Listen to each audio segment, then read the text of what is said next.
Manuel Adorni, básicamente te queríamos consultar sobre eso. ¿Qué pasa con el impuesto, mira vos, con el aumento a los jubilados y con el sistema jubilatorio?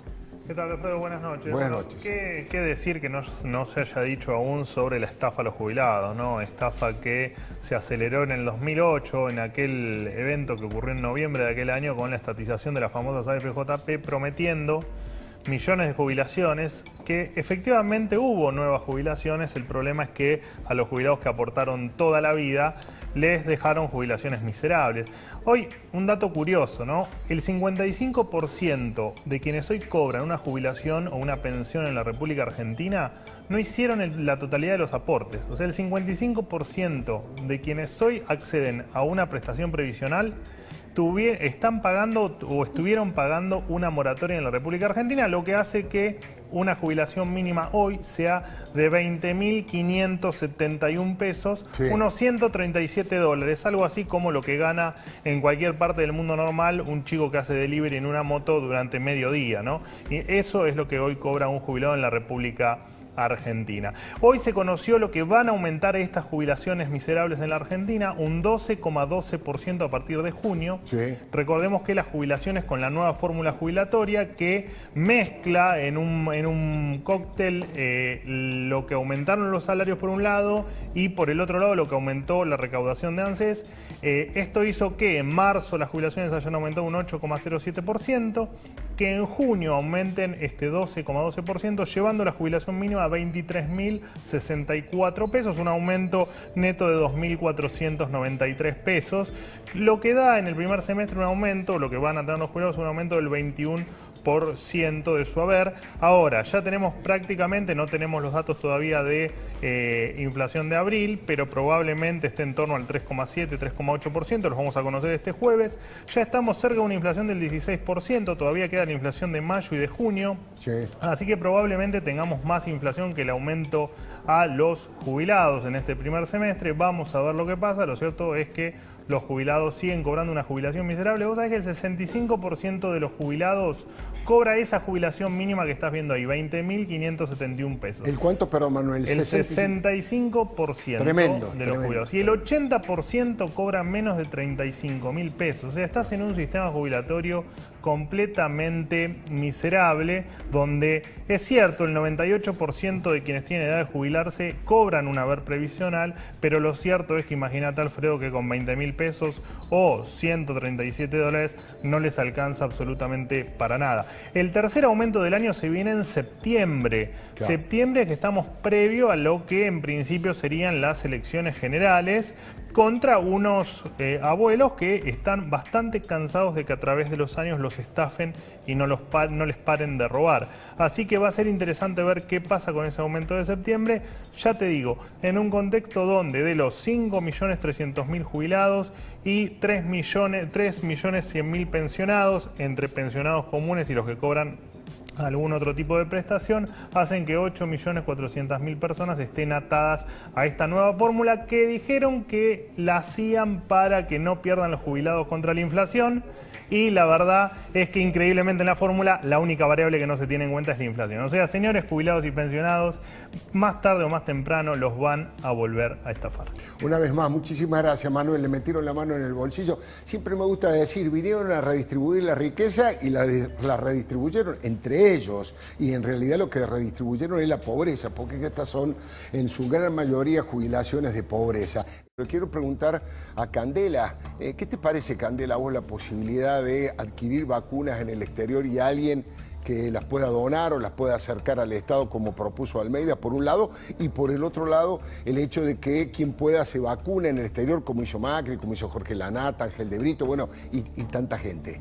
Buenas noches, Alfredo. Buenas noches. Bueno, empiezo por la segunda pregunta. Creo que desde mi punto de vista no le pondría una carga moral al tema. En principio entiendo que no le estás sacando una vacuna a otra persona viajando al exterior, no te estás salteando un lugar en la fila, al contrario, si lo miramos desde un punto de vista más pragmático, creo que incluso conviene. A lo sumo, sí me parece que demuestra, en todo caso, que el plan de vacunación en Argentina no es lo que se esperaba o lo que se necesitaba, porque claramente hay gente viajando al exterior porque acá no hay suficientes vacunas.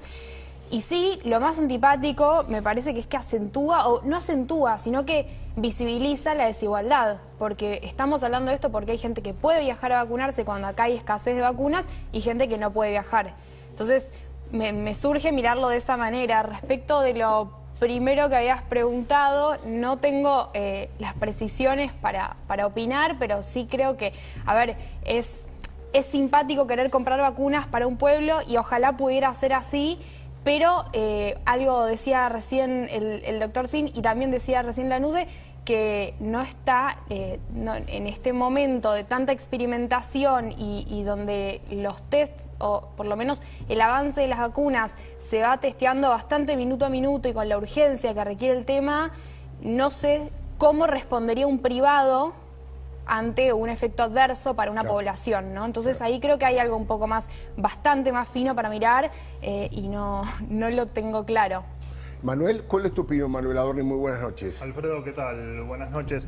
Bueno, primero en relación a irse a vacunar al exterior, te diría que es casi un acto hasta de patriotismo, si no fuese porque es un acto individual, ¿no? Porque en definitiva estás liberando una vacuna de las que son escasas en la Argentina. Tenemos 67.000 muertos, o sea, 67.000 personas que no llegaron a darse la vacuna. Por lo tanto, alguien que se da la vacuna en el exterior me parece que es un acto que ayuda al pueblo argentino. Lo que dijo Santiago Cafiero no es ni más ni menos que las palabras de un gobierno mediocre y de un gobierno de mediocres, porque en definitiva la realidad es que cada uno con su dinero tiene la libertad de hacer absolutamente lo que quiera, y a mí me parece que me mienten cuando me dicen que en diciembre iba a tener 300.000 personas vacunadas, me mienten cuando me dijeron que en enero iba a tener 10 millones de personas vacunadas, que en febrero iba a tener otras 10 millones de personas vacunadas, y en el medio se me roban las vacunas. Por lo tanto, cada uno de los que hoy se está muriendo le tengo que cargar la responsabilidad a quienes se robaron la vacuna, ¿no? Porque esa vacuna podría estar en el brazo de una persona que hoy ha fallecido y que no está entre nosotros por culpa del coronavirus y de la corrupción. Así que no veo qué tiene de malo, más allá de una cuestión ideológica o de el tribuneo o el discurso para sus votantes, que no sea más que aplaudir al que se logra vacunar afuera. Y con respecto a abrir el juego al sector privado, bueno, no veo por qué no. Digo, ellos fueron unos grandes ineficientes. Y no es que el mundo ha sido ineficiente, no es que el mundo está bañado por un desierto de vacunas, como lo han definido muchas veces, sino simplemente hay países que fueron más eficientes que nosotros, que arreglaron las cosas antes que nosotros y que no ideologizaron el tema vacunación como hicimos nosotros. Así que qué mejor que en tal caso, si el sector privado es malo repartiendo y comprando vacunas y vacunando a la gente, bueno, probemos, porque el Estado la verdad que hasta ahora lo que ha hecho fue un terrible papelón y lo único que ha generado ha sido muerte. Le quiero pedir a Manuel Adorni. Manuel ha preparado un trabajo realmente interesante desde el punto de vista económico. Aquellos que quieran saber qué va a pasar de ahora en más hasta fin de año, por lo menos cuáles son las previsiones que se están haciendo con el tema del dólar, con el tema de la inflación, del crecimiento en la Argentina, les recomiendo que escuche esta columna de Manuel Adorni. Manuel, te escuchamos. Gracias, Alfredo. Bueno, en realidad es un informe que publica el Banco Central de la República Argentina y que precisamente es la particularidad de esta proyección, ¿no?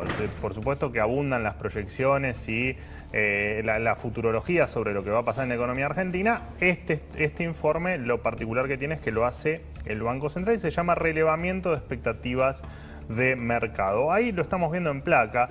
Este es un estudio que se hace entre 42 participantes, 23 son consultoras de la República Argentina, 13 son entidades financieras, o sea, bancos de la República Argentina, y hay 2 analistas internacionales que han participado como para ponerle un poco más de criterio al asunto. Y vos sabés que la otra particularidad que tuvo este mes el informe es que muchos no quisieron aportar datos porque quedaron enojados. ¿Te acordás, Alfredo, cuando el ministro Guzmán dijo que la culpa de la inflación eran de los que hacían proyecciones? Seguro. Bueno, increíblemente muchos no quisieron dar los datos para que después no los acusen de todo lo que te acusa este gobierno cuando das un dato que a ellos no les gusta. Inflación para el 2021, bueno, lo que dice este informe es que la inflación va a ser del 47,3%. Con respecto al informe del mes anterior, todo lo que yo te voy a nombrar ha empeorado, los indicadores han empeorado, o sea que este año vamos a tener un 47,3% de inflación, según este informe. Vamos a tener una inflación mensual hasta junio que no va a bajar del 3% y que a partir de julio va a estar posicionada entre el 2,5% y el 3%. Por supuesto, van a hacer todo lo que puedan para ponerle el freno a los precios Ya no los analistas ya no sabemos bien cómo lo van a hacer, porque la verdad que bastante mal les está saliendo, pero año de elecciones, los especialistas y los que participaron de este informe creen que van a hacer todo lo posible y que la inflación va a lograr estar del 2,5 al 3% en la segunda parte del año. Crecimiento del PBI, 6,4%. Vos me dirás, bueno, es más alto que lo presupuestado por Guzmán. Sí, pero vos sabés que es cada vez más bajo. Cuando uno analiza los últimos informes que publica el Banco Central, similares a este, en todos tenés que esta proyección va bajando y que cada vez el crecimiento se va desapareciendo cada vez más. Por supuesto, acá juega mucho el tema de las restricciones, ¿no? Restricciones que en algún momento dijeron que la segunda ola no venía porque íbamos a estar todos vacunados. Bueno, ahora parece no solo que estamos en la segunda ola, no solo que tenemos restricciones, sino que parece que esto va a dar para largo. Y la desocupación, todos coinciden en que se va a mantener en números similares a los actuales, en el 11%. Por lo tanto, si bien no va a empeorar, lo cierto es que seguimos sin generar empleo, Alfredo. Claro. Este es un país que no genera empleo genuino. Por supuesto que no te voy a hablar de que el único sector que creció en materia de empleo fue el empleo público, ¿no? El empleo a dedo y el empleo por parte de quienes nos gobiernan. Así que esto es lo que espera el mercado de acá a fin de año. Y te diría que es bastante optimista en virtud de tener un ministro de Economía que, como nombraste recién, no puede echar un subsecretario, un funcionario de tercera línea. Un ministro que nunca tuvo plan económico, que a lo único que lo abocaron fue a intentar arreglar la deuda, que tampoco lo logró, o al menos por ahora todavía estamos peleándonos ahí con el Club de París y con el Fondo Monetario, a ver qué hacemos con el riesgo país por las nubes. Y que incluso sabemos que Cristina ya no lo quiere y que tal vez tenga el tiempo contado. Así que espero que estos números no te los tenga que empeorar dentro de un tiempo, Alfredo. Muchísimas gracias, Manuel. Allí en sus casas la gente tiene una necesidad de escuchar a un experto en el tema para saber qué es lo que está pasando y qué es lo que puede pasar. Así que, Manuel, mayor tipo de bienvenida no te podemos dar, ¿eh? Alfredo, gracias. Bueno, muchas gracias a todos. Buenas noches. Bueno, efectivamente se conoció hoy 4 en punto de la tarde, como es habitual, la inflación oficial de abril por parte del INDEC, este 4,1% versus, por supuesto, el 4,8% de marzo. La verdad es que se esperaba incluso que el número sea un poquito menor que este. El promedio de las consultoras privadas nos decían que la inflación iba a estar entre un 3,7 y un 3,8%. Este fue el número final del INDEC. Y por supuesto, bueno, lo decía recién el diputado, ¿no? Esta es la foto de un país que no funciona, un país que quienes más sufren son los que menos tienen. Ahí estamos viendo en pantalla la inflación interanual. 46,3%. Vos sabés que esta inflación interanual viene subiendo desde noviembre del año pasado. O sea, desde noviembre de 2020, en los siguientes 5 meses hasta esta inflación de abril, que la inflación interanual aumenta. Y por supuesto, este 16,6%, que es la inflación acumulada de este año, es un buen momento para que el ministro Guzmán empiece a recalcular sus estimaciones y empiece a contarnos a todos cómo va a ser para llegar al 29% de inflación que estimó en el presupuesto.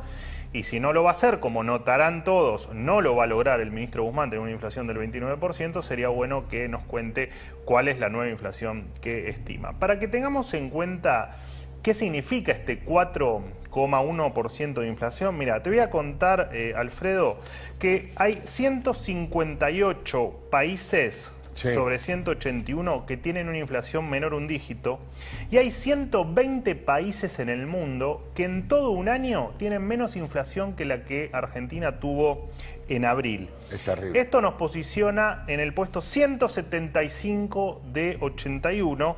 Solamente tenemos con mayor inflación que la República Argentina, Venezuela, Sudán, Zimbabue, el Líbano, Surinam e Irán. Terrible. Ese es el puesto negativo, por supuesto, de inflación que tiene el mundo, y ahí estamos nosotros.